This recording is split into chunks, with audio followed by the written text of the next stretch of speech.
여야 후보에 대한 비호감이 커지면서 대선 후보 교체가 필요하다는 여론이 과반 이상을 차지한 것으로 나타났습니다. 덩달아 안철수 후보의 몸값도 다시 오르고 있는데요. 이 시각 정치권 이슈를 이강윤 정치평론가와 함께 짚어보도록 하겠습니다. 안녕하십니까? 안녕하세요. 네. 대선까지 이제 69일, 70일도 안 남았는데 여론조사 결과가 좀 나왔습니다. 한번 살펴볼까요? 먼저 갤럽에서 나온 조사를 보면 다자 대결 결과입니다. 이재명 후보자가 36.8%, 윤석열 후보가 30.8%로 이재명 후보가 오차범위 부근의 격차를 보이며 앞서고 있는 것으로 나타났고요. 눈에 띄는 것은 이제 네 번째 있죠. 안철수 후보의 지지율인데 9.3%입니다. 거의 두 자릿수인 10%에 육박한 것으로 나와 있고요. 또 눈에 띄는 조사 결과 하나 더 보겠습니다. 한길 리서치에서 여야 대선 후보 교체 필요성 필요하냐라는 조사를 했습니다. 응답자의 56.6%가 필요하다라고 얘기를 했는데 지지 정당별로 보면 더불어민주당보다는 국민의힘에서 후보 교체 필요 여론이 높은 것으로 나타났습니다. 네, 뭐 지지세가 윤석열 후보 같은 경우에는 지지율이 조금씩 계속 하락하는 추세인데 네. 사과를 지난주에 했단 말이죠. 예. 부인 김건희 씨의 사과가 있었는데 반영이 안 됐다 이렇게 봐야 됩니까? 어떻습니까? 아니면 영향이 없었다? 영향이 없다고 보는 게 맞겠죠. 네. 사과한 시점과 조사는 그 뒤에 이루어졌으니까. 그리고 사과는 굉장히 뉴스 집중도가 높았어요. 네.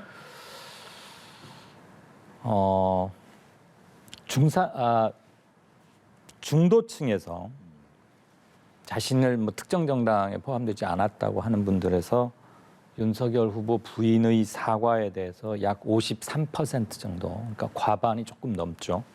그닥 효과적이었던 것은 아닌 것 같다라고 응답했습니다. 물론 조사 하나만 가지고 중도지대에 있는 분들이 반 이상 그렇게 생각하실 거라고 단정할 수는 없습니다.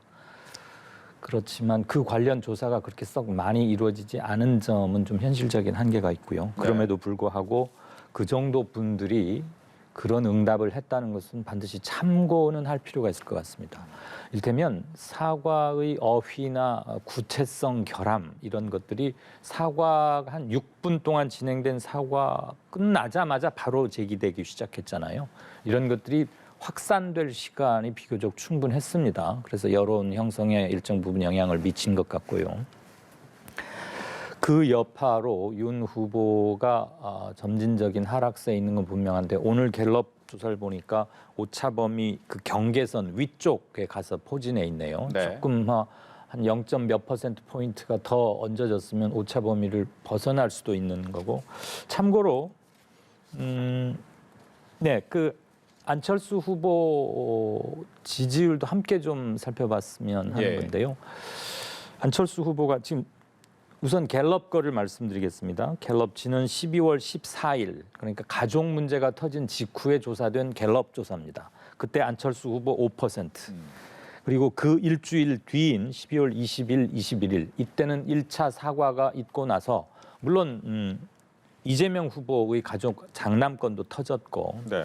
그때 안 후보 7.5%로 약 2.5%포인트 올라갑니다. 불과 일주일 만에. 이건 모두 다 지금 갤럽 조사입니다. 갤럽은 아시다시피 전화 면접 방식을 택하고 있습니다. 그 일주일 뒤인 27일, 28일 이틀간 다시 조사를 했습니다. 방금 보신 9.3%입니다. 그러니까 12월 13일 가족 문제가 두 양강 후보에게서 터진 뒤로 불과 2주일 만에 조사는 3번 이루어졌지만 2주일 만에 5%에서 9.3%로 와, 뭐 거의 2배예요. 퍼센트 상승률만 따지면 네. 2배입니다. 물론 늘어나서 아직도 한 자릿수이긴 하지만 원래 5%를 얻었던 후보가 불과 보름 만에 거의 2배에 이르른다는 것은 굉장한 변화인 건 맞죠. 그렇다면 이거는 특히 주로 이제 윤석열 후보하고 지지층이 좀 겹치거든요. 이재명 후보 겹치는 것은 매우 적고 그렇다고 보면 윤석열 후보에 대한 일시적인 실망감 이런 것들이 반사 이익으로 이렇게 일부 흘러온 거 아니냐. 같은 기간에 부동층도 조금 늘어났습니다. 그런데 안철수 후보에게로의 유입 정도가 굉장히 크니까 그럼 이것을 추세로 볼 것인가? 저희 거에서도 그런 게 나타나긴 합니다. 저희 조사에서도 KSOI 조사에서도 12월 13일 공교롭게 같은데요. 조사 날짜가 그때 안철수 후보가 3.4%였습니다. 그로부터 2주일 뒤 저희는 지난 월요일에 발표했는데요. 그때 10% 기록했습니다. 거의 비슷하게. 네. 무려 6.6% 포인트가 늘었습니다. 같은 기간에. 그런데 그 기간 동안 윤석열 후보는 마이너스 6% 포인트, 이재명 후보 마이너스 3.3% 포인트입니다. 두 후보의 하락의 강도와 속도는 좀 차이가 있는데 윤 후보가 상대적으로 더 큰데 안철수 후보는 상당히 많이 늘었다. 그럼 이것을 추세로 볼 것이냐?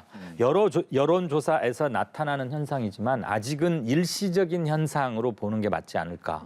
안 후보의 정치적 자기 세를 만들어가는 동력 같은 거에서는 조금 물음표가 아직 좀 남아 있고 무엇보다도 자신을 국민의당 지지자라고 밝힌 사람들 중에 60 내지 60한5% 정도가 저희 거는 한 62%, 다른 데 거는 그걸 좀 넘기도 하는데 대략 60% 정도는 윤석열 후보를 지지하고 있어요.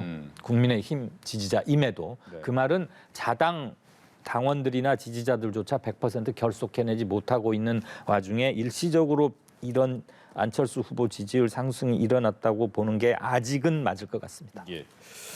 또 하나 저도 뭐 이런 조사가 전 처음 보는데 보통은 이제 당 내에서 뭐 과거 노무현 전 대통령 같은 경우에 후보 바꿔야 된다 이런 얘기를 당 내에서 나오는데 여론조사를 통해서 바꿔야 됩니까라는 조사를 한 경우는 저는 처음 본 것 같습니다. 처음 보시는 게 맞을 겁니다. 제 기억으로도 처음이고요.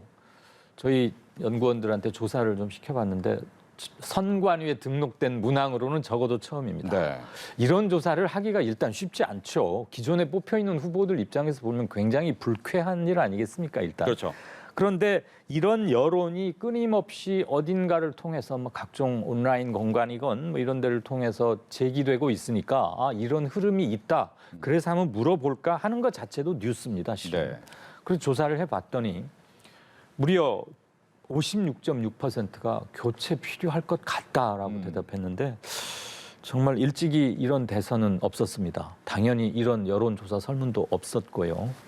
이 말은 후보 리스크가 아주 극명하게 드러난 문항이자 여론조사라고 보여집니다. 김진욱 공수처장이 출석한 가운데 이 통신자료 조회와 관련한 현안 질의를 했습니다. 가장 주된 내용은 통신 조회냐, 합법적인 통신 조회냐, 아니면 통신 사찰이냐를 가지고 여야가 공방을 벌이는 모습입니다. 어떻게 보셨습니까?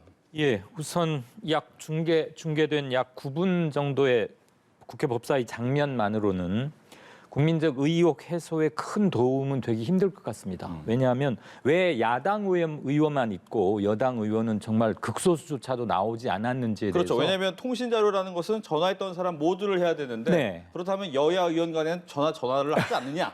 그런 생각을 할 수가 있어요. 상식적으로 그러긴 힘들잖아요. 그렇죠. 누군가는 법사위든 뭐든 더군다나 저게 지금 고발 사주권 때문에 빚어진 거면 여야 원내 원내 대표단이건 충분히 뭐 교섭이 있었을 거고요. 또 하나는 모든 통화 기록을 대상자로 했는지 방금 앵커께서 지적하신. 근데 저도 이걸 공부를 좀 해봤거든요. 보니까 이렇게 종이에 숫자만 빼곡히 전화번호가 나오면 수사기관에서는 이 전화번호의 주인이 누군지는 일단 알아야지 그 사람도 참고인으로 조사를 할지 말지 같은 걸 정할 거 아닙니까? 그걸 통신사에 주면은 이름하고 주소만 통보가 된답니다. 그래서 이걸 못하게 하면 수사 자체가 사실은 불가능해져요. 그리고 이게 도청이나 사찰 같은 이른바 뭐 도감청 같은 사찰은 아니고요. 전화번호 주인의 이름과 주소 정도인데 이것도 개인정보인 건 맞죠. 그래서 지금 논란이 되고 있는 건데 그리고 지금 장면에 그 김진욱 공수 물론 저희는 그 법사위의 일부만 봤습니다만 앞으로 이후 회의가 어떻게 될지 모르겠는데 조금 미진하다는 생각이 들 수도 있겠네요. 국민들이나 야당 입장에서는. 지금 저 문제 가지고 윤석열 후보는 어제 오늘 TK 지역에서 굉장히 강도 높게 의문을 제기하고 있지 않습니까? 그렇군요.